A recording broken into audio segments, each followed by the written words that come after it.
All right, and with that, Ron, actually, Ron, before you get started, we already have a question in the chat, an actual question in the chat. Would you like to answer that? Sure.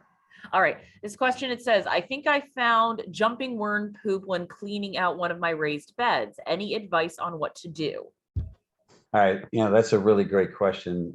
Currently not part of this particular presentation, although it probably will be in the future. So, the jumping worm is definitely a concern for everywhere, and New Hampshire is not immune to that particular problem. So identifying a jumping worm, there's a couple of things that you can do to first of all to see if you have jumping worms.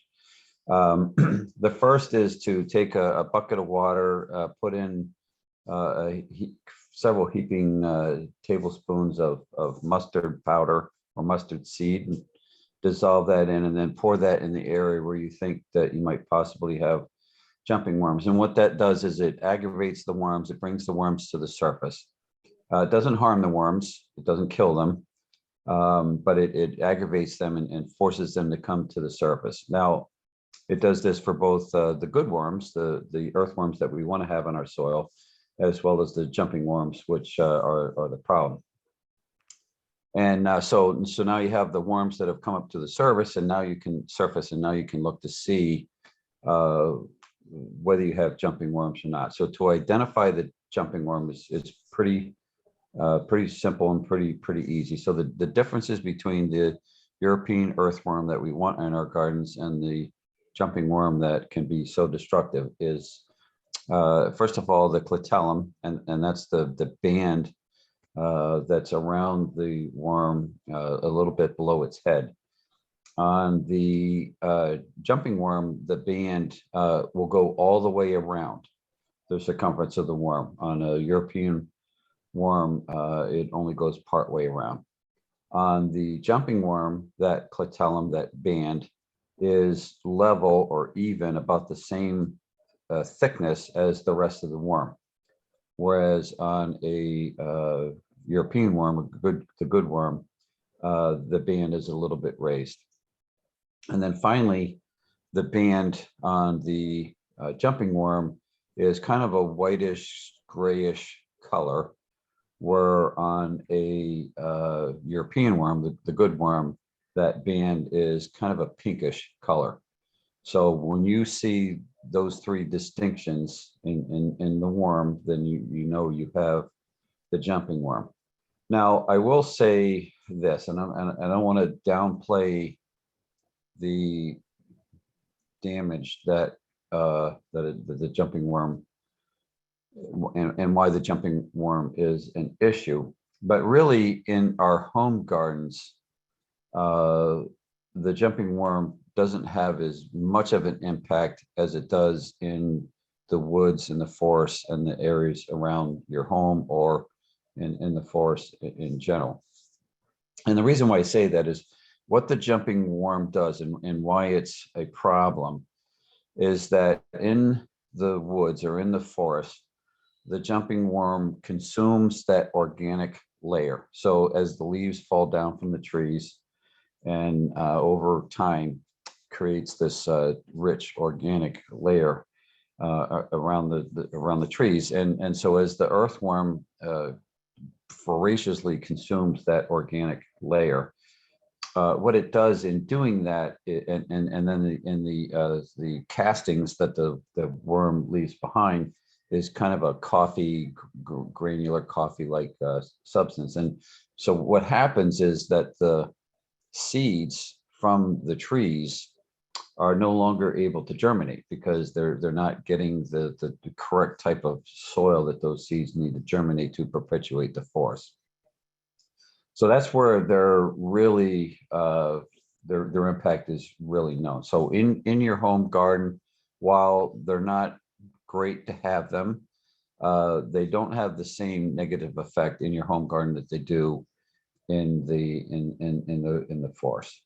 So currently, unfortunately, right now there is no control. There is no way to prevent the damage that they are doing. Hopefully, you know, research will continue to develop and maybe they'll come up with something. But right now, there's nothing that you could do that would impact the jumping worm that wouldn't also negatively impact the good earthworm. So there's nothing you can do about them.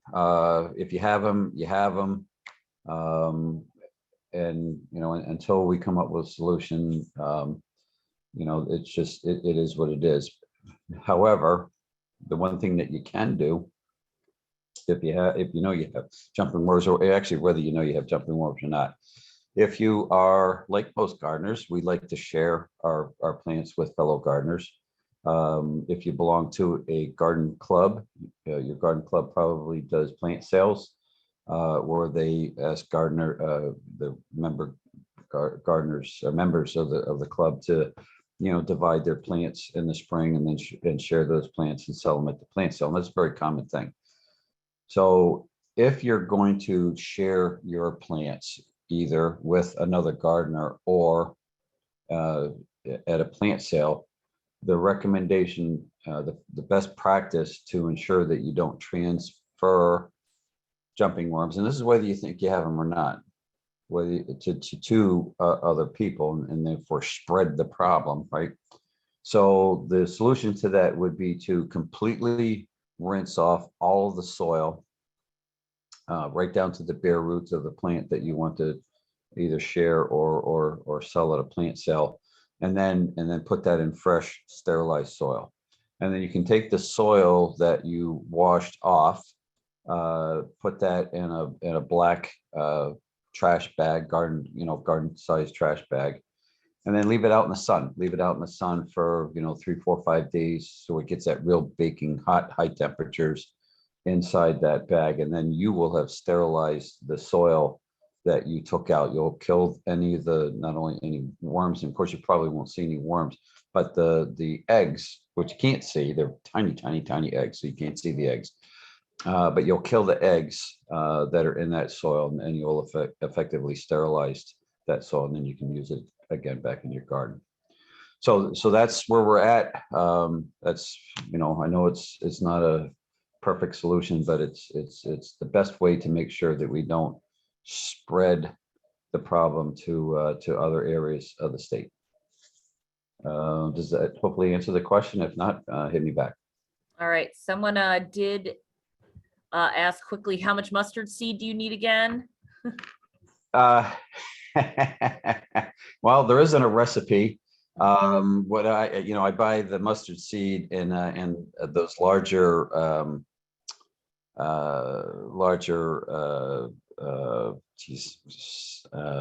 when you go to the store and you buy spices and stuff, you have those larger containers, and I'll take maybe about a quarter to a half a cup of that. I just kind of pour it in the water, take a 5-gallon bucket, and just kind of, I'm like one of those cooks that doesn't follow recipes, just kind of do the thing, right? So I'll take and pour, which might be about a quarter to a half a cup of the mustard seed in the water, stir it off. But I don't think the proportion really matters that much. It's really kind of how big an area that you're pouring it over, and then just spread that in the area. You don't have to do your whole garden. You just really, obviously, if you've got them anywhere in your garden, you got them everywhere in your garden. So just kind of take an area and just pour that over an area in the garden, and let that kind of soak in for a little bit. It'll take a few minutes, and then after a while, you'll see the worms will come up to the surface. And then, like I said, those 3 unique identifying features, and if you see those on any of those worms, then you've got jumping worms, and unfortunately they're like cockroaches. If you see a few, you got a lot. But again, their primary destructive issue is more in forests right now. That could change, but right now it's more in the woods than it is in your perennial beds or in your vegetable gardens. All right, looks like we're good on questions. So I guess the presentation has already started. So All right, so yeah, just to just kind of reiterate, and for anybody that jumped on a little bit later, please ask questions. Go to the chat, and then I've asked Liz to interrupt me as we go, because I want to make sure. I mean, I'm here to you're here to learn. Hopefully, that's why you signed on tonight, and I'm here to hopefully send some knowledge your way. And I would just want to make sure that you get the questions that you have in your mind, the reason why you signed up, the reason why you're here tonight. I want to make sure that we get those questions answered. So here's what we're going to talk about. And obviously, we talked about jumping worms, wasn't on there, so we can certainly talk about some other topics, but these are things that I intend to cover throughout the evening. So what I want to start with first is the annuals, which would include vegetables. And with just one growing season, right? Annuals just go 1 year from seed to fruit to flower to seed. So they only have one season, and during that season, they put out a lot. Both your annual flowers, which bloom consistently and constantly throughout the entire season, and your vegetables, which of course put forth a lot of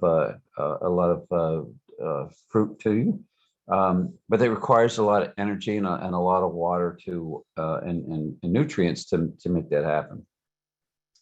So while we're not really going to plant those until the spring, the more that we can do this fall, when we really have a little bit more time to prepare our garden beds and prepare our soils for next year's crop, the more successful a crop that we will have. So I first want to talk about harvesting. So we when we think about the weather, and of course right now we really have some really nice weather. We've had a couple of cool days, a couple of cool nights that's kind of giving that hint that hello, winter's coming. So we do want to be prepared, and some vegetables will handle a little bit of frost, but what you want to do is keep an eye on the forecast.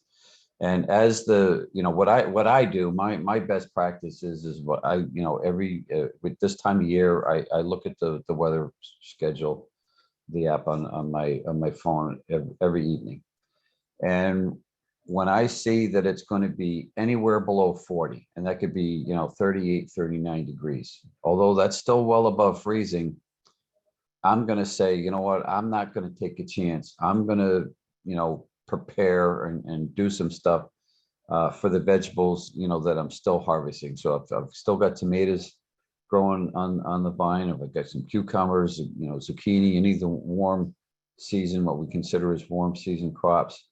I want to make sure that I'm going to protect those as much as possible. And I can do that because if you think about it, even though the air might drop into the 30s, right? The ground is still warm. There's still a lot of heat still in that ground until we actually get a hard frost. There's still some nice heat in that ground, and we can utilize that heat to help those warm season crops survive an occasional cool, potentially freezing night. So what we can do is take some drop cloths or sheets or old blankets, anything that we have, and kind of drape those over those vegetables. And we can make sure that we utilize that heat from the ground. Now, what we want to try to do is make sure that we keep the whatever you drape, especially if it's plastic, like a tarp or plastic sheeting or something like that. We'll make sure that it's not touching the vegetables. Now, there are some vegetables, and you can see in the list here, that there are some that can handle a frost if it dips down into the mid or low 30s. And certain vegetables like some of your leafy greens like kale and some of the cabbages, they actually kind of sweeten up a little bit when they get that first little nip of frost. So those you don't have to worry about. And certainly any root vegetables, they're down on the ground, so they're already catching that warmth. So those you don't have to worry about, but those warmer season crops, we want to make sure we do what we can to protect them. Now, in the morning, when the sun comes back up again, we want to take and pull that off. Because what's going to happen is, again, you've got that warmth that's down in there, but also the moisture, the dew and moisture that's up inside those coverings that we put on there. And we want to make sure that we remove that in the following morning so that we don't incur any issues with pathogens, mold and mildew that is going to grow within that kind of humid environment. So we take that off in the morning, and then hopefully we might have, might not have frost again that following evening. So it might be a few days before we have to put that on again. But anytime you see those forecasts, even close to dipping into the 30s, even though it's not down to 32, it's best to ensure. Every even parts within your own yard, you're going to have little microclimates. So even though the weather forecast may say 38 degrees. Well, where's that 38 degrees? Well, maybe it's at the airport. I live in Manchester, and that's where the forecast comes from. Well, the 38 degrees at the airport, where I live, in kind of a little bit of a low area, I am going to get a colder temperature than what they say there. So I just want to, err on the side of caution to make sure that that I don't, expose those vegetables to frost and kill them when I could have saved them and continue to grow, continue to harvest. All right, so of course, as the season goes on, finally we get to that point where everything is no longer growing, and it's time to just kind of clean everything up. Now, of course, you can see there it says don't compost diseased plants. So if you had tomato plants that were, had septoria leaf spot, or if you had cucumber plants or whatnot, other cucurbits that might have had powdery mildew, you don't want to put those in your compost pile. Well, of course, that's the rule of thumb. If you ever have the opportunity to attend my compost seminar, I'm going to beat my own chest a little bit here, but you can see by the picture on the screen that I can get my compost pile up into the red zone. And when you can get your compost pile up above 130 degrees for 3-4 days in a row, you're going to be able to kill any pathogens and most pathogens and most weed seeds. You don't have to be quite so picky about what goes into your compost pile. But general rule of thumb is try not to do that. So another thing we want to do, fall is a good time of the year to turn the soil over. We prefer that you don't use a power tiller, as you can see in the picture here. Instead, use a surface type tiller that's just going to scratch the top few inches of the soil. So the benefits of tilling the soil in the fall is it reduces overwintering sites for bad insects and pests that you don't want to come back up again the following spring. So certainly a lot of cutworms and things like that. You turn that soil over and you expose the eggs and larvae that would otherwise hatch in the spring, kind of expose them to the cold temperatures and kind of puts them out of the way. The problem with a power tiller, though, and the reason why we advise against that, is if you think about the design of those tines and the action of that power tilling is what's happening there, is it at the bottom of the throw of those tines, it kind of creates a hard pan, kind of compacts the soil at the bottom of the throw. It does a nice job of loosening the top part, but it creates a hard pan down at the bottom of that throw. So if you have to use a power tiller, especially if you're doing an area where, let's say it's heavily rooted, or maybe you're taking a grass lawn area and converting that to a new garden area for the following year. So, obviously a power tiller is the best way to do that. So if you do have to use a power tiller, then the recommendation would be to take a broad fork or pitchfork or something and poke holes through that hard pan so that the beneficials, the earthworms and whatnot, can come back up to the surface and do their job, and also helps create that extra aeration and channels for water to seep down through and not sit at that hard pan and create kind of a watery mess that might rot some of the roots at that level. Compost, obviously, if you do compost, this is a good time of year to add your compost into the soil. You've been composting all summer, all spring to summer to the fall. Now's a good time of year to take that compost and spread it out to your garden areas. If you have to lime, and I'm going to talk a little bit about whether you should or shouldn't, but if you do have to lime, or if you like to add manure to your garden, now's the time to do it. Both lime and manure. We'll talk about lime first. Lime takes about 6 months for it to react and actually lower increase the pH of the soil. So you want to add the lime now rather than in the spring. If you add in the spring, it's going to take too long for that pH to come back up. If you're adding manure, obviously manure is going to have some pathogens, E. coli to name one. So obviously the fall is the best time to add that in. So you have that 90 to 180 days for that manure to break down and for those pathogens to break down. And then cover crops. Cover crops is the time of the year that you want to do that. I'm going to talk about that for a second, but first I just want to kind of touch on the manure thing. So if you do add manure, you can see from this chart here how much manure it takes to actually create a pound of nitrogen, right? So obviously horse is the worst manure. It takes 800 pounds of horse manure to create 1 pound of nitrogen. Whereas poultry, you can see, takes a lot less. So if you are going to add manure, poultry, especially with the bedding, which gives you some great compost, is probably the best manure to add in there. Now, of course, farmers, farmers add, horse and cow manure because they're doing huge fields. And so obviously they're getting a lot of manure out there. And that's why they were able to use that. But in a small home garden, you need to be cognizant of the amount of manure that you need to get the benefits that you're looking for. All right, so let's get back to cover crops. So there are a number of different types of cover crops that you can use. So you can see the benefits of adding a crop, and I'm going to go down through there, but let's talk about the different kinds of cover crops that are available, right?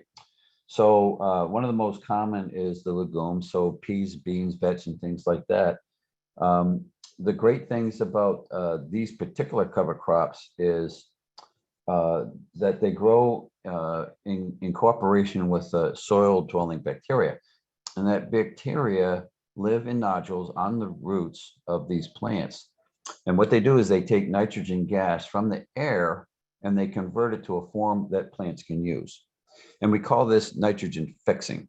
So if you've ever heard that term, nitrogen fixing, that's what we're talking about. We're talking about the legume family plants that are able to actually put nitrogen back into the soil in a way and in a form that other plants can use. So that's the benefits of these. Some other cover crops that you can use are rapeseed and buckwheat, which not only good cover crops, but also great pollinators.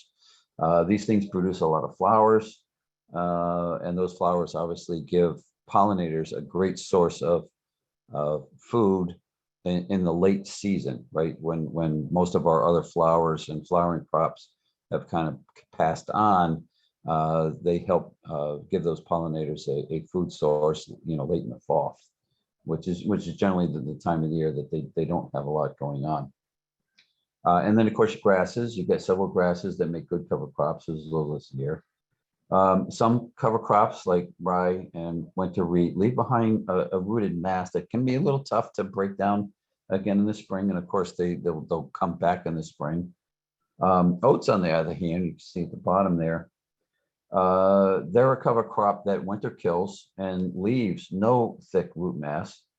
So let's talk a little bit more about those guys.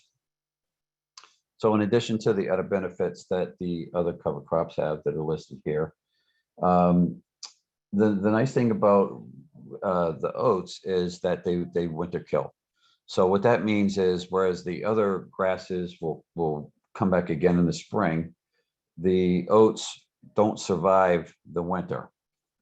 And why that's a good thing is, even though it has all these other benefits, There are, and this is true with all cover crops, there are some considerations to think about. First of all, is that you need to get those cover crops in about 10, 12 weeks before frost. So we're really kind of on the cusp there. I kind of like to get my cover crops in late August, early September.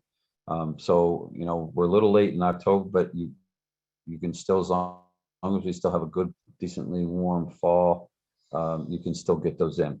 And then again, with any cover crop, good ones and bad ones, they provide potential nesting for, you know, some of the things that we don't want in our garden: cutworms, armyworms, and slugs and things like that. But we can deal with those, right? There's solutions that we have for each of those larvae that we can kind of overcome the negative consideration of the cover crops.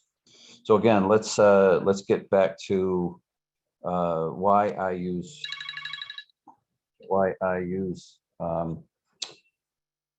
oats. All right, so I'm going to show you what I do in my garden. So the first thing I do, so this is late in the season. This is usually early September.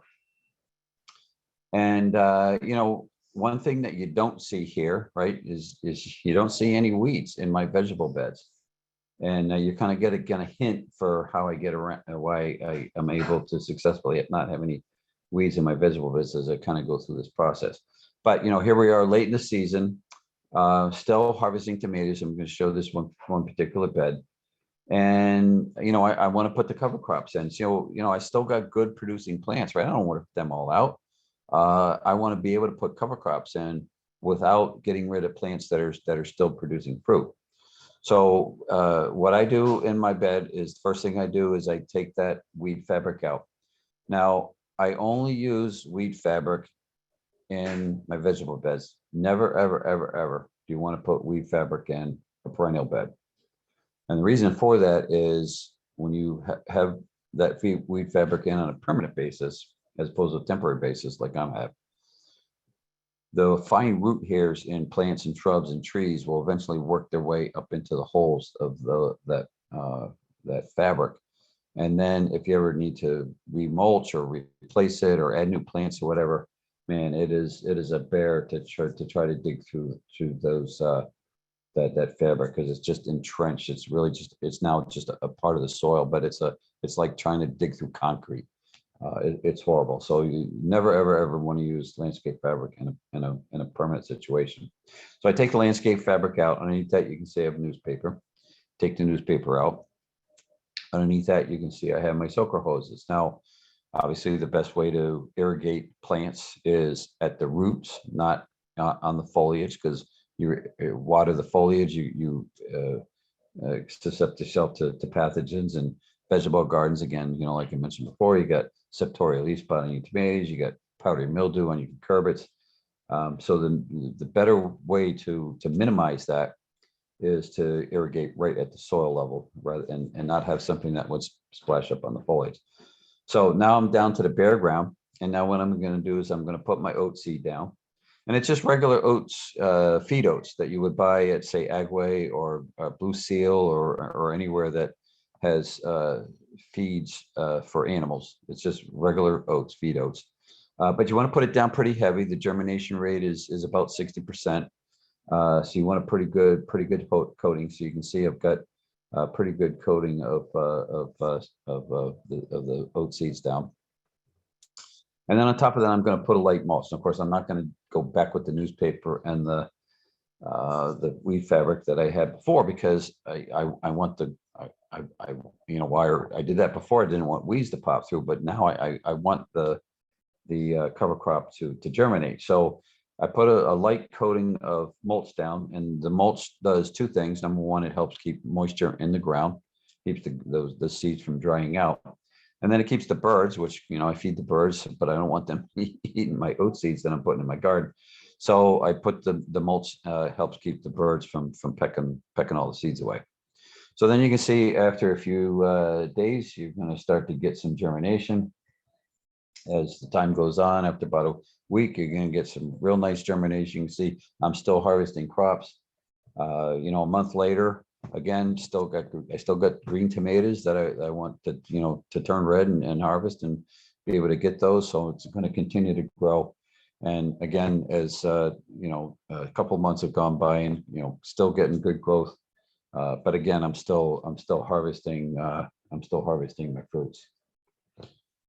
And then in the spring, this is what you got left. Everything breaks down, it dies down, and then very easy to amend my soil with any nutrients that I'm going to add. You know, if I'm going to add some, you know, NPK, or if I'm going to add some other nutrients into the soil, it's very easy to till those in because I don't have that thick, dense root mass that you can get from grasses and some of the other cover crops that you might put in there. All right, so next is, you know, so I mentioned nutrients, right? So I'm going to spend a little time talking about nutrients and adding nutrients to the soil. And of course, the most important thing to do, if you haven't done already, is to do a soil test. Soil test is really easy. Takes only a few minutes. Best time to do a soil test is now in the fall. If you wait and do it in the spring, there's two problems you have. Number one, it takes a long time to get the results back because the lab is really busy in the spring. And then secondly, by the time you get these results back and then put the amendments in that you know, the recommendations from the soil tests for the lab, man, by the time that's all happening, you're probably already at the point in time when you want to put your seedlings and plants back, you know, into the soil. And now it's too late for those amendments to really have any impact. So if you do the soil test now, you know what you need. You're not going to do it until the spring, but you know what you need. And as soon as the soil starts to thaw in the spring, you can put those amendments in, and then it's ready to go when you're ready to put your transplants in. So this is what a soil test is going to look like. This is what's going to come back. And we're going to kind of take a look at this piece by piece. So a couple of areas to look at here. So in the red box there, these are the nutrients that we're testing. And the blue box is what your level is in your test. And the gold box completely to the right is the optimum range. And then the green box that's in between those two kind of tells you where you are. Are you in the high end, in the middle, low, etc. And then in the yellow box, just a couple other things they're going to look at is they're going to test lead, because obviously we'll know if you've got that in your garden, especially if you're growing vegetables. And then your organic matter, which, you know, you want to kind of know what that is. And they say you want organic matter to be around 4.5 to 5.5%. This particular test, you can see it's a little high at 9.64, but because it was a test from one of my beds, because I, you know, religious with my compost and put my compost in there. Compost is going to be high in organic matter, obviously, so you're going to be a little bit high. So you wouldn't be worried about compost at a high level if you're using compost to help amend your soil. All right, so let's kind of think about these. So the nutrients that we see in these boxes, the first thing that at the top is the pH, right? And here we see our pH is 6.6. Well, what does that mean? Is that good? Is that bad? I don't know what that means, right? Well, what's important to note is that all of these nutrients that we're measuring and all the nutrients that plants need, both the macronutrients and the micronutrients, are available to the plant at different pH levels. And here's a chart that kind of shows you that. So you can see that the major nutrients, both macro and micro, are kind of in the middle. You got some on the low end, so iron, manganese, etc. You got one at the more alkaline end, which is molybdenum. But what you notice about all of these all of these nutrients, both your macros and your micros, is there's a sweet zone about 6.2 to 7.2, where all the nutrients are at least at some reasonable level. Iron's kind of a little bit on the outside and on the low side, on the acidic side, and molybdenum is a little bit low on the high side. But most all of them, if you're in that pH range of 6.2 to 7.2, remember we were at 6.6. So if we're good on the pH range, our plants are gonna have accessibility to the nutrients that we want them to have. So that's why that first thing on that list is pH, and that's why we measure it. All right, so let's kind of talk a little bit about each of the ones on there. Why do we measure them and why is that important? So the first one that we're going to look at is calcium. And the reason why calcium is important, you know, think about kind of, let's look at us, right? We, you know, calcium is important, especially as we're younger and growing up, that, you gotta, you know, as kids and whatnot, we want to make sure that we get you know, drink milk, because that calcium is important. Why calcium is important to our bone structure, right? Well, for plants, it's kind of the same thing. Calcium is important to the structure of plants, helps with cell development, and that's why we measure it, and that's why we want to know where we're at. Now, I think probably a lot of you, if you grow vegetables, you've probably heard of blossom end rot. And so you're probably aware that, you know, the old adage is, well, if you're getting blossom end rot on your tomatoes and your zucchini and whatnot, that the reason is that you've got poor calcium in your soil. Well, no, that's not exactly true. A little bit true, but really what the reason is, and the most common cause of blossom end rot in those vegetables, is poor watering schedule. In other words, heavy watering and then not enough watering, and then heavy watering and then not enough watering. So an irregular watering pattern. And the reason why an irregular watering pattern has that impact is because with that heavy amount of water and then the low amount of water, it impedes the plant's ability to pull nitrogen up in the plant. So yes, it's a nitrogen deficiency, but it doesn't mean that your soil is deficient in nitrogen.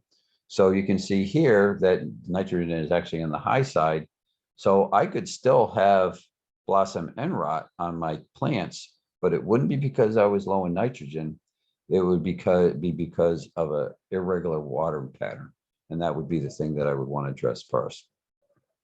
Now, if nitrogen was low, one of the things that you could do would be to add bone meal. So you can see here on the list of ingredients, you can see calcium is listed as one of the ingredients in bone meal.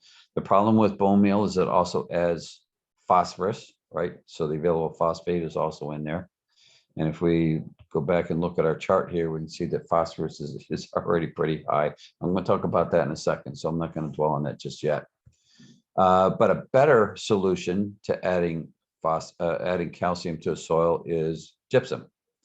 And you can see here that with the gypsum, you're getting a good calcium solution. You're also getting sulfur, which is good. Sulfur, although it's not listed as one of the ingredients that we test, or that they test in the lab. Sulfur is often considered like the fourth major nutrient. So we think about the NPK, right? Everybody's pretty familiar with that. So what we look at when we look at fertilizers in a store, it's those three numbers, 10, 10, 10. So it's NPK. So those are the big three. And sulfur is really the fourth. So what sulfur does is it helps maintain that dark green color in our plants, encouraging vigorous plant growth and yield, especially with fruits. It helps with photosynthesis, which is chlorophyll formation, and also nitrogen fixation we talked about with the cover crops. So for crops like brassicas, onions, and whatnot, sulfur is a primary flavor component, right? So you want to make sure you have good sulfur if you're growing those particular vegetables. And proper sulfur for fertilization ensures you're getting the most out of your nitrogen inputs by increasing nitrogen use efficiencies. So while it's kind of similar to the nitrogen fixing plants, the legumes that I talked about, if you don't grow those, sulfur kind of does that same thing. All right, so the next thing on our list is magnesium. And the reason why we test for magnesium is it helps regulate the uptake of nutrients. So magnesium is critical for all the other nutrients that a plant needs, critical for those nutrients to get to the plant in a way that the plant can use it. So if you're deficient in magnesium, you're going to get deficiencies really in all the nutrients across the board. In addition, it aids in seed formation. It contributes to photosynthesis and chlorophyll development that I just mentioned. So when you see stunted growth and yellowing leaf tips, it's an indication that you have a magnesium deficiency. If you need to increase magnesium, so in your soil, magnesium or Epsom salts is going to help you. It's magnesium sulfate, so you're going to get a magnesium boost to your soil. Now you want to be careful. You don't want to add Epsom salts unless you know you need magnesium, because Epsom salts is still a salt. And while salts are good for plants, too much salt is bad for plants. So you don't want to add Epsom salts unless you know that you actually need it. The next one on the list is potassium. So that's one of our NPKs. That is our K. So the third number in those 10, 10, 10 or 20, 20, 20s that you see. Phosphorus is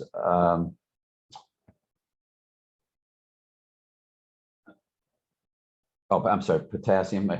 Sorry, jumped ahead for a second. So what potassium does is it helps plants fight off diseases.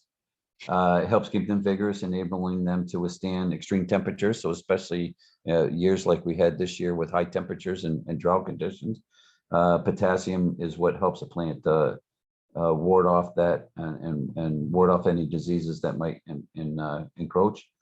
It also helps regulate respiration and transpiration. So that's the movement of water through the leaves, in and out of the leaves of the plant. Obviously helps provide drought resistance, like I said, and plants that are deficient in potassium may display, again, stunted leaves, poor fruit development, so stunted fruit, and they would be extra sensitive to drought, obviously. So to add potassium, we could add wood ash. If any of y'all burn wood in your fireplaces, wood ash is a good solution, but again, being careful not to add too much. Because you can obviously overload the garden with too much in there. If you don't have wood ash as a solution, then potash, which you can find at the store. So you can see here it's a 0060. So that third number, you're not getting any of the nitrogen or the potassium, phosphorus, I'm sorry, you're just getting potassium. So 0060, and that's what you'd be looking for, something with that third number to be high. Next one on the list, last one on the list of the major ingredients is the phosphorus. Well, that's the P of the NPK, so that's the middle number. What phosphorus does for a plant is it helps promote root development, which helps to anchor and strengthen plants and provides winter hardiness. So phosphorus is important for perennials. It also essential for flower production, so it helps with bud development and seed development. And a way to add that is, remember I showed you the bone meal, which had phosphorus in there. But a better way to add phosphorus would be to add a superphosphate. So you can hear, again, 0450. So only the middle number has any number to it. So this gives us a targeting specifically for phosphorus. So let's again look at that chart there. And one thing that you don't see there, right? We talked about it, is nitrogen, right? That first number, NPK.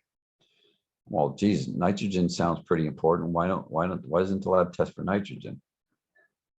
Well, the reason why we don't test for nitrogen is due to the many climatic, chemical, and biological factors that influence the amount of nitrogen present in a soil at any given time. It's important, or it's difficult to test for. In fact, to actually test for nitrogen is extremely expensive, way more than the $20 that the lab charges for a typical soil sample. It's just too unstable. By the time you dig your soil sample up, dry it out, put it in the bag, you send it into the lab, and the lab gets around to actually testing it, it's too late to actually get any real measurement of nitrogen. But that doesn't mean that they can't tell you how much nitrogen you should have. Decades of research in what your other nutrients look like helps the lab to say, well, in addition to, this, that, or whatever, also add X amount of nitrogen. I'm going to show you the results and I'll come back in a second. If you need to add nitrogen, and if you use wood chips or bark mulch as a mulch in your beds, one of the downsides to using that particular type of mulch is that it it sucks nitrogen out of the soil. It robs, in the process of breaking down, it's going to take nitrogen out of the soil. So if you need to add nitrogen, so if you want to get a little nitrogen boost, especially if you're using wood chips or bark mulch as a mulch, blood meal is your solution for adding nitrogen. So again, here you can see the first number, you get 12, but then 0, 0. So you're only adding nitrogen to the soil when you're adding blood meal. So let's see why that's important, right? So, if we were just to get a basic all-purpose fertilizer like a 10-10-10 or 20-20-20, which is generally what you're going to be recommended if you go to a big box store or to a garden center and talk to somebody, hey, I need to fertilize my garden. What should I have? They're going to give you a general all-purpose fertilizer. And the problem with those all-purpose fertilizers that have, like I say, 10-10-10 or 20-20-20, is that you're getting the same amount of all three, right? But let's look at our soil test. Well, in our soil test, the potassium level is low, so we want to add potassium, but our phosphorus level is very high. And when I say very high, take a look at the optimum range is 30 to 50 for phosphorus, and I'm at 407. I mean, I'm off the charts, right? So I don't want to add any phosphorus. So if I go get a 10-10-10 or a 20-20-20, yeah, I'm helping my potassium level, but I'm exacerbating a problem they already have with my phosphorus, which is already off the charts. So this is why a soil test is so important. This is why I've spent quite a bit of time on this particular aspect, because if you're going to add any amendments to your soil, any fertilizers, anything, you really need to know where you're at before you start putting stuff in there, because you can create problems and not fix the problems that you already have. All right, so now here's the recommendations that's going to have for here. So you can see that they're going to give you both conventional and organic. Just look at the conventional for a quick second. So recommend that you broadcast a 10-0-10. So again, nothing, no phosphorus, get that always a 0 number on that middle number, plus X number of pounds per square foot of 0-0-22, because remember, our potassium was low. So they're telling you how much nitrogen you need to add, and they're telling you how much potassium you need to add, and they're telling you don't put any more phosphorus in. You're already too high in phosphorus. So the recommendations that have come back are going to tell you exactly what you can do. And I should have mentioned in the beginning. So when I sent this particular test in, this was in my garden areas, for my vegetable gardens, I told them I'm growing vegetables. And now if I told them I was growing trees or shrubs or perennials, the recommendations might have been a little bit different. But so they're going to tailor the recommendations based on what you're growing in that area from which you took the test. All right, so I've spent a lot of time on soil. I'm going to just pause for a second and see if anybody has any questions on soil, on the soil test, or anything like that.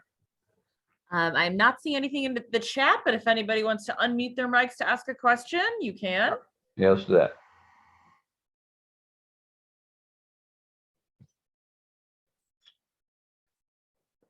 All right.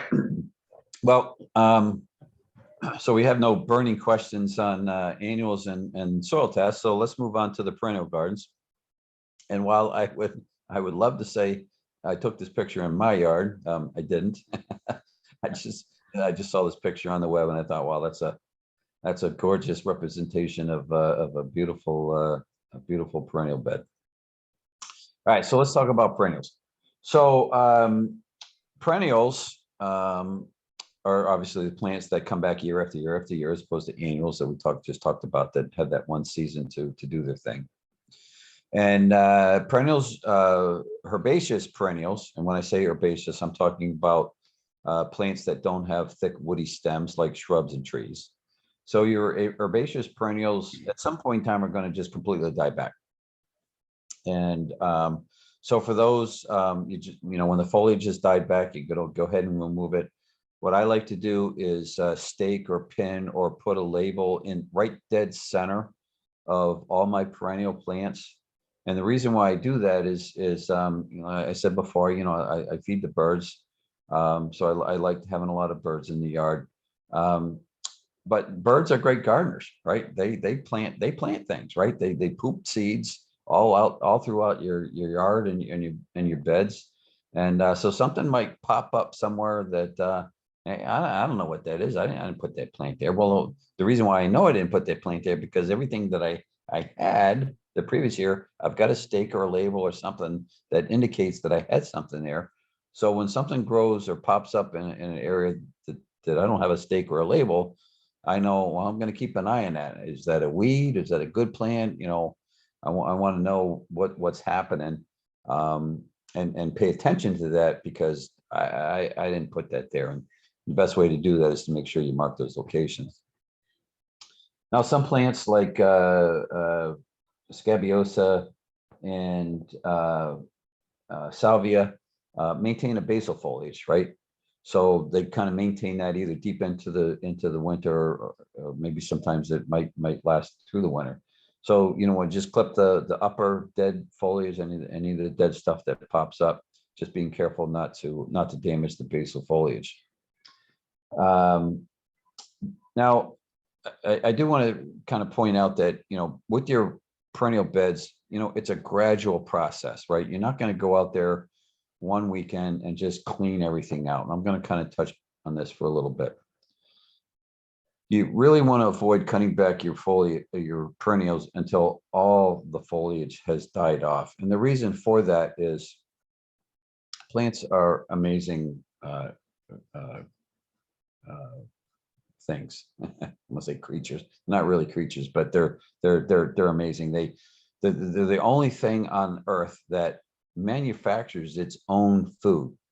You know, certainly animals can't, but plants manufacture their own food. You think about it, if anybody starts seeds in the spring, and you get, you know, those little leaves that pop up in the beginning, you know, that's how the plant manufactures its own food to continue to grow and get bigger. And then that's what plants do. Well, in the spring, you know, the plants take their energy from the roots, and they develop and grow new stems, new foliage, new leaves, new buds.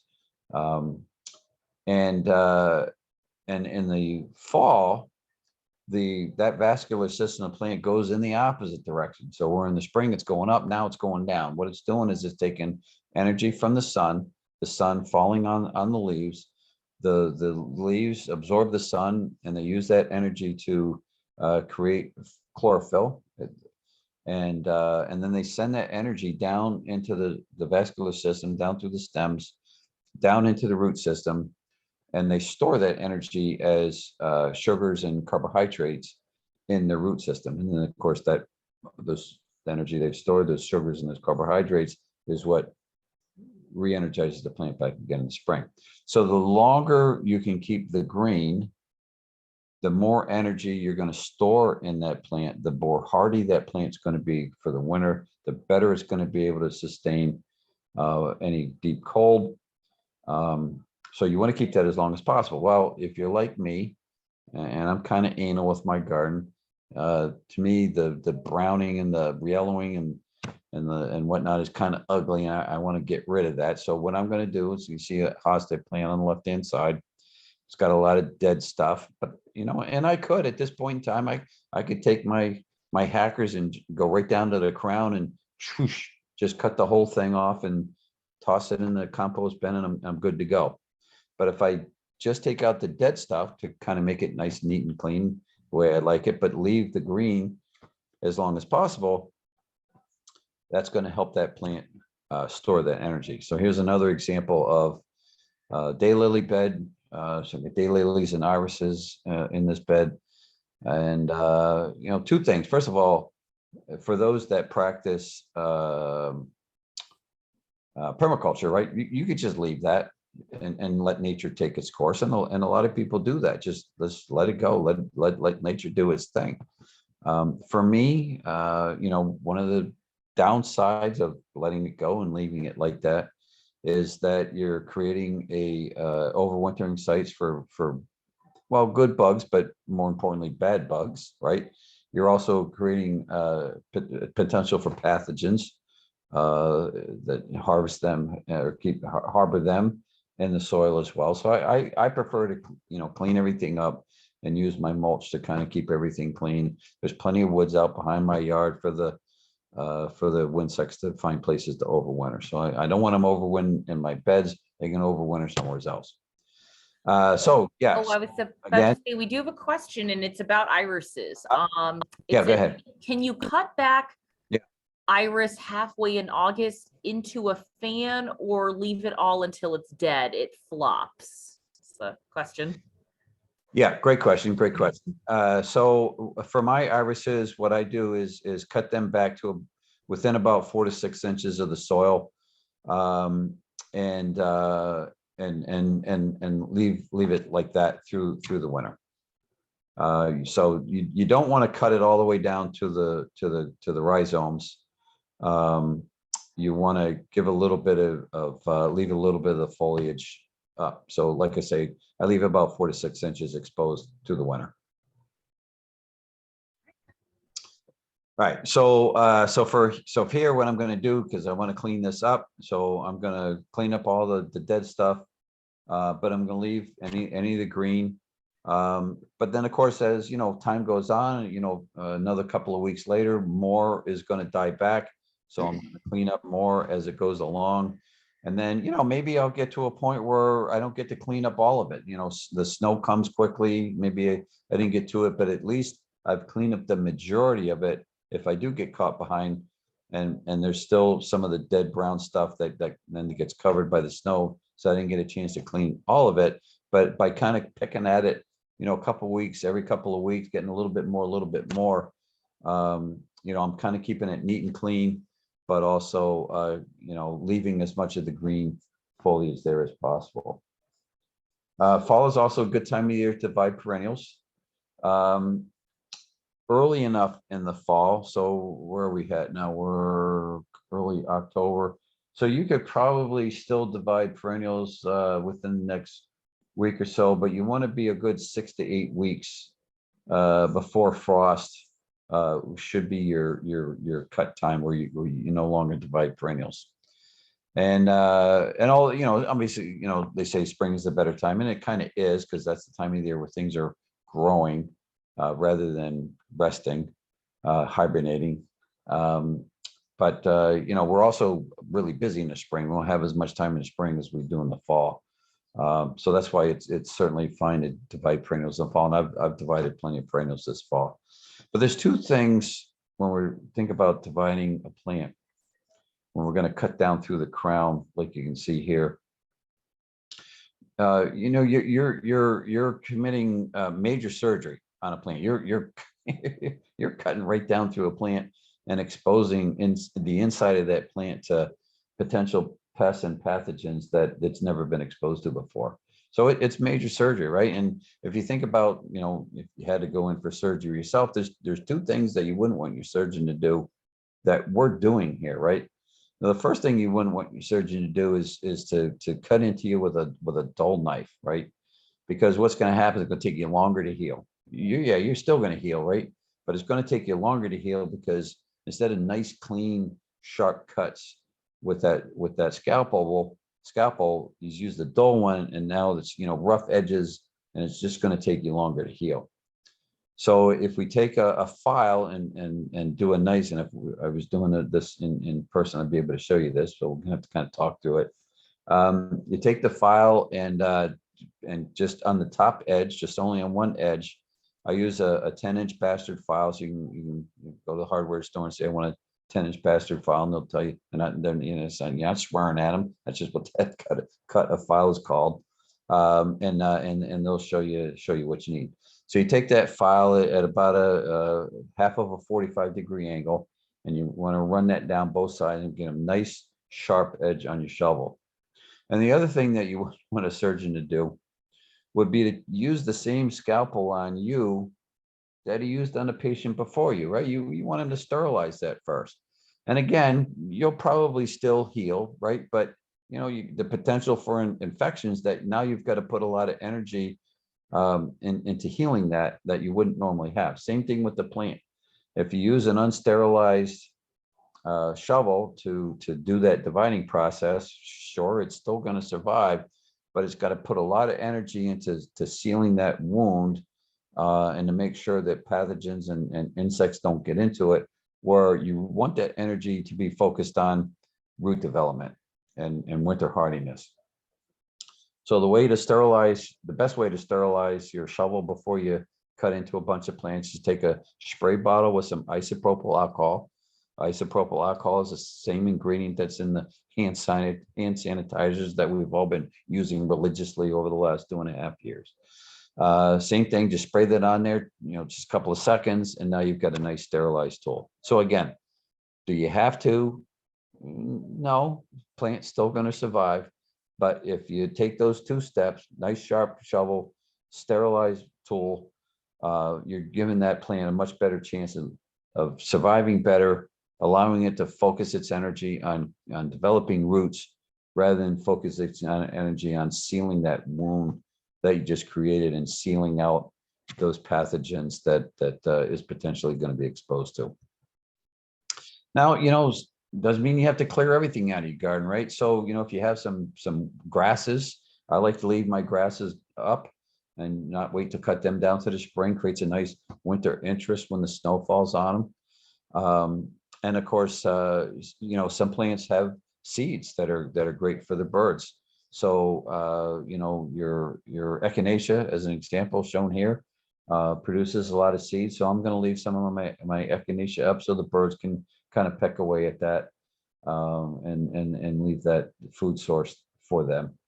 And then nesting, right? So if you have plants that have a hollow tubes, like your daylilies and some of your mint family, like the bee balms and things like that have hollow stems, I'll leave some of them up, and the ones that I cut down, I'll actually take and lay those on the ground, lay them in a pile.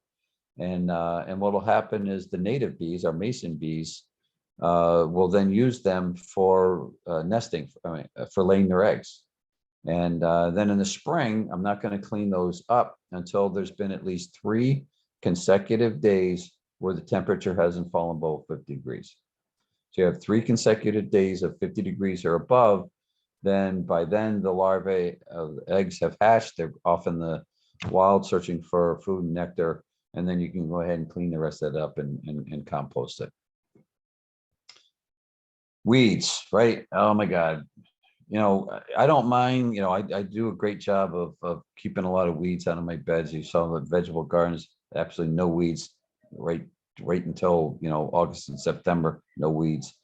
And of course, in some of my beds, I've got maple trees, those helicopters will come down and put little seedlings in there. And those are easy to pick out. I kind of enjoy, put my earbuds on, put some nice music on, and I'll sit there with a stool and just kind of peck those things out of the mulch. But there's no real roots to them, right? They come out pretty easy. But those hardcore perennial weeds, right? Plantain, quackgrass, go on and on and on. I mean, those things are just brutal. They just keep coming back no matter what you do. They drive you absolutely nuts. And those weeds, I try to do my best to keep them out of the garden as much as possible. So my solution for them, so if you have a large area that you're having issues with weeds, or let's say you have a new garden area that you want, or a garden area that you want to put a new garden in. So one solution for that is, over the course of a season, put down some heavy black plastic, something that's a great light block that doesn't allow any sun through, and you lay that down, and you kill the weeds, and then pull that plastic back, leave it off for a couple 3 weeks, and then you're going to see, again, remember, get that energy stored down in that root system of those weeds, and so it's going to continue to push up foliage. So you let those weeds kind of grow up, and only for about a week or 2, and then put that black plastic, pull it back over there, and kill it again, and then pull the black plastic back, let those weeds, let more energy come out of that root system, and then put that black plastic down again, And 3 or 4 cycles of that, and you'll finally expend all of that energy that's stored down in that root system, and you'll finally have those weeds killed off.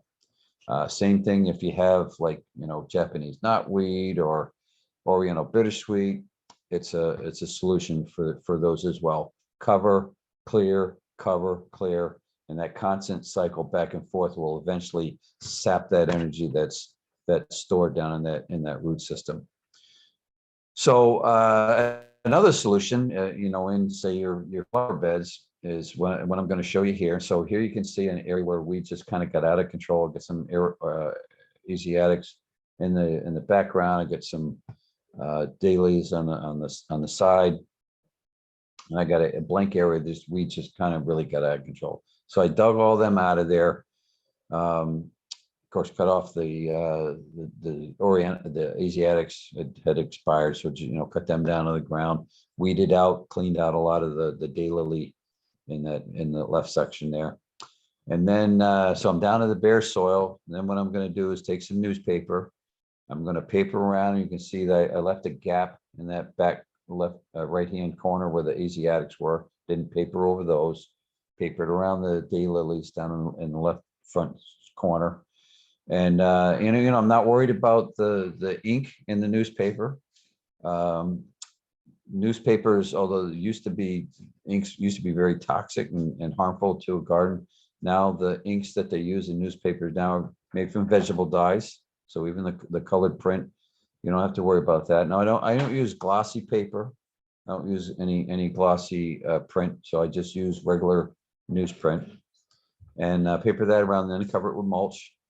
And then in the spring, I'm going to have a weed-free bed, and that'll be good for 3 to 4 years. I'm going to put down a good 5 to 6 sheets in newspaper, 5 layers of the newspaper, and that'll keep those weeds out for several years. And really, the only reason why I'm ever going to get weeds again is because of the birds. The birds are, like I said, great gardeners. They're going to poop weed seeds into those beds, and those weed seeds are going to eventually find root because that newspaper is eventually going to break down. And so those weeds are eventually going to come back. But for the few years in between, I don't have to worry about any weeds. Here's another bed. So this is my my milkweed bed. Again, loaded with weeds. So again, tear out all the weeds right down to the soil as best as I can. I'm going to paper around everything that I want to come back. So I got a rose bush in the middle there. I got some Joe Pyeweed to the right. I got a hydrangea all the way to the right. I got a bee balm in the middle there. Paper around that, put the mulch down. I'm going to do section at a time. Then I'm going to do the other section where all the milkweed plants are. Again, same thing, same process. Paper around the plants that I want to come back. Cover it with mulch. And then as you can see, early in the spring, got no weeds. Here's, this is late August. The milkweeds are all in full bloom. And again, you can see there's no weeds in there at all. So any questions on that? I'll pause for a second, see if we got any questions come across. How are we doing, Liz? Good. I'm not, but we are at like the 10-minute mark. So Oh, really? We do close at 8. Okay. Well, let's zip through the rest of this real quick. All right. So for any non-hardy plants, you want to bring those in, check for any bugs. You want to make sure you don't bring those in, clear out any diseased foliage. I'm going to skip through this part. Oh, let me just hit this real quick. So you could take cuttings. I used to take cuttings of my Coleus plants and regrow those. So what I do now is I have them in pots, and what I do is just take the whole pot out of the ground, and then I keep them inside, have them beautiful, nice, enjoy those throughout the winter, and then in the spring put them back in the ground. For any tubers and bulbs, you want to dig those up. So here's an example of elephant ear. Dig the bulb up, clear the roots off, take the bulb, take and dust it with a diatomaceous earth, which helps with any insects that might be hiding kind of in the cracks and crannies of the bulbs.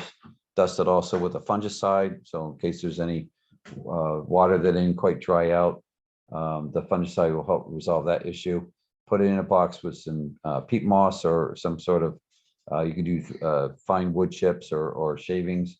You could use that as well. Put some ventilation in there. You could hang it in a sack. You want to put that in an area that stays above 50 degrees.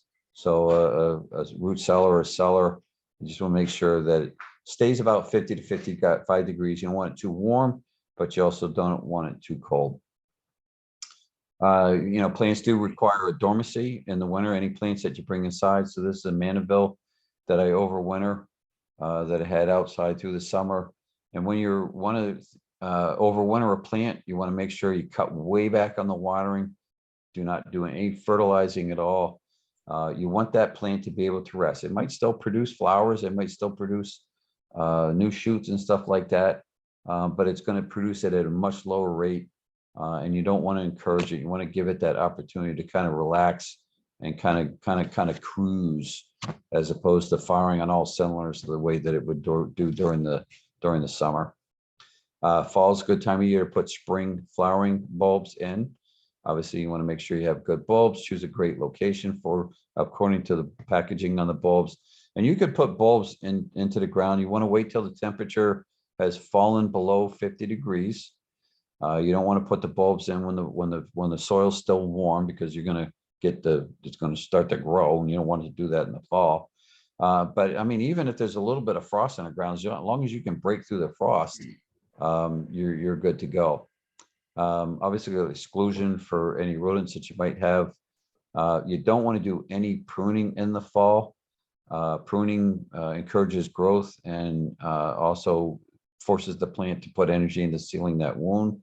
So you don't want to do any pruning, except maybe getting rid of any disease materials. Protect your trees and shrubs from rodents, moles, or voles, I'm sorry, not moles. You want to rabbits also. If you have rabbits in your area, you want to protect them from chewing onto your bark. You want to water your evergreens, so that would include any deciduous trees that keep the leaves on through the winter, rhodies and things like that. So a good way to conserve water is, when you run the water, to wait for the water to get warm, to take a shower in the sink, where you run the water to wait for it to get warm. Put a bucket there, capture that cold water that's otherwise just going to run down the drain, and then take that water outside and water your plants. You also want to protect from salt injury. So if you have plants that are near the driveway or near the street, where they're going to get sprayed with salt by the plow or the snow blower, put some burlap around there. A lot of people have rhodies and complain. We get calls on the info line about rhodies that this happens to, where the leaves get really brown and die off. It looks like the plant's dead and it's not going to make it. And that's due to the transpiration, the natural transpiration that happens in the leaves through the wintertime, not enough water in the soil to sustain it. And that's from that wind blowing across the plant and whisking that water away.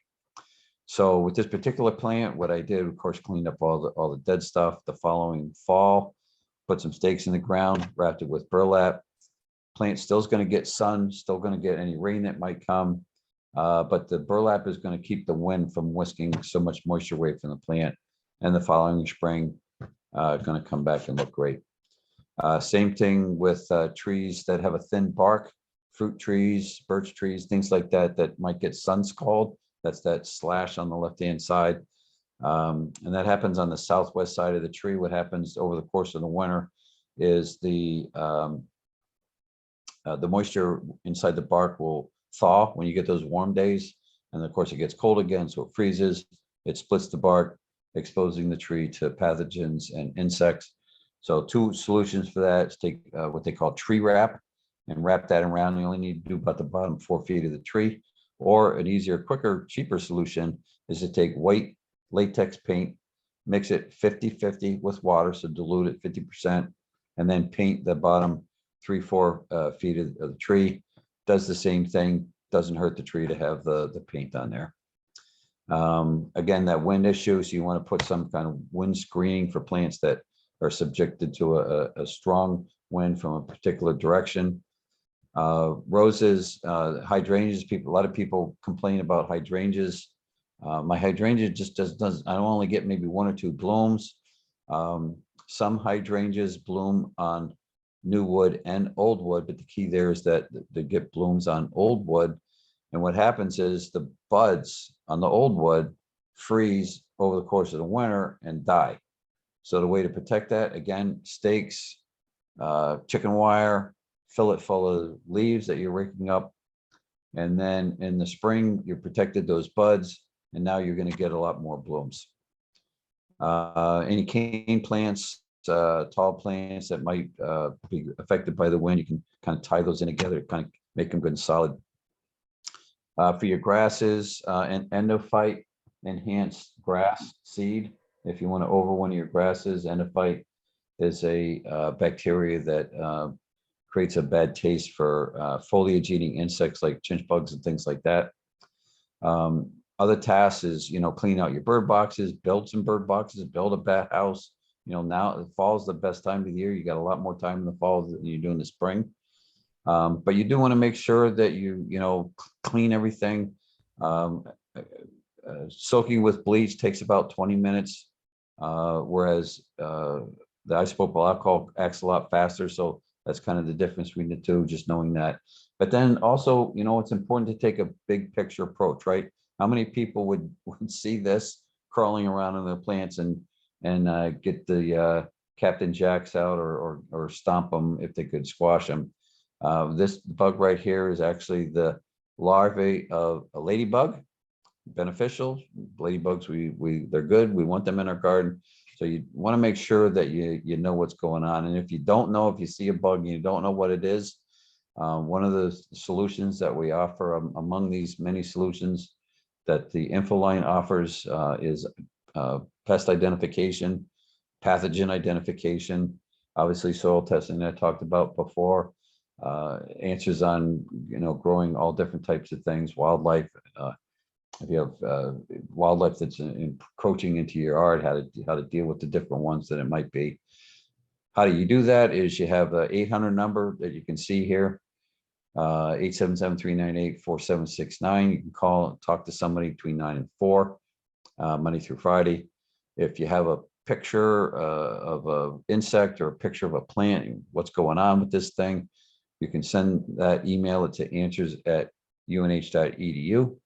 And if you happen to be in the Manchester Goffstown area, the local office is at 329 Mast Road. It's where the Women's Prison used to be. It's where the Hillsborough County Courthouse is. We have people staffed in there. There's an entomologist staff there that can answer questions on insects, capture in a jar and bring it in. You can bring a plant in and say, hey, what's going on with this thing? So those are the 3 options that you have for getting any solutions that you might have. So what questions did I not answer that you might have? As I say, everybody, now is the time you can unmute your mics and ask questions. Oh, go for it. We have like a few minutes left, but if anyone has one, now is the time. Yep. I've used bleach before to clean my tools, Yep. but I find that it sort of rusts them. Bleach does take the oils and stuff off your tool. So if you are going to use bleach, and it's the same, actually, if you're going to use isopropyl alcohol, it's the same thing. They're great disinfectants. And once you've used them to disinfect the tool, spray them with a light coat of, you could use WD-40 or a light machine oil, anything that's just a light. You could use linseed oil, just anything to just put a nice coat of oil back on there, and that'll help prevent that rusting. But yeah, that's a good question. It's a good point to make. Thank you. You bet. Can you bring soil samples to Goffstown? You can. So what you want to do, just real quick with your soil samples, is take an area that you want to test your soil. Doesn't matter how big it is. You want to take about 4, 5, 6 more if it's a larger area. Plugs of soil you want to get down. If you're growing vegetables, you want to get down about the 6 to 8 inches, which is the root zone. Take like a bulb installing tool, if you guys know what I'm talking about, to pull that sample up, pull that core up. And take and mix all of that in a big bucket or pan, stir it all up, mix it all together, take out any rocks or twigs or any inorganic matter. And then you want to take about a cup. All you need is a cup. All that you put together in a big bucket, just take a cup of it, leave it out to dry. You want to get good and dry. You don't want any moisture in there. You don't want to develop any mold while it's waiting to be processed. Put it in a 1 quart plastic zip baggie, and then and you either send that to the lab that's on the address that's on the soil test form, or you can bring it into Goffstown and they can take care of it from there. Yes. Thank you. I think we have time for one more question. I have a question about rhododendrons. You showed those at the end. I have one that I got a long time ago, tiny. It was just in a pot. Now it's huge. Is the best time to trim it back after it blooms or some other time? Yes. So the best time to trim any plant is after blooming, because it's already kind of put all its energy into creating seeds. So a plant's sole purpose in life is to propagate.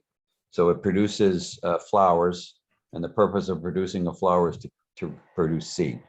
So once a plant has bloomed and the blooms are spent, is a good time to prune. Now, the only difference would be late blooming plants. So plants that bloom late in the year, where now we're into late September and October, that it's past bloom. And pruning is not good this time of year. Again, pruning does two things. First of all, it promotes growth. We don't promote growth in the fall because those new shoots are not going to sustain the freeze. And then of course it creates a wound.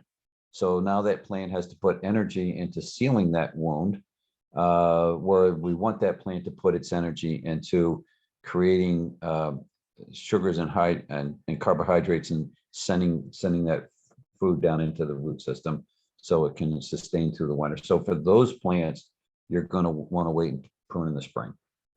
Okay, thank you. You bet. I think with that we just had the 5-minute warning for work. So I think with that, I'm going to bid everyone good night and a thank you to Ron for presenting this program. All right. You're welcome. Hope you got any all your questions answered. If there's something again that you didn't get answered, again, feel free to contact those numbers there. If you have something specific about this presentation, feel free to send an email to Liz and she can forward those questions to me. And I'm happy to answer any questions through that process as well. All right. Fantastic. Have a good night, everyone. Great. Thank you, everyone. Bye. Thank you both. Appreciate it. Good night. Good night.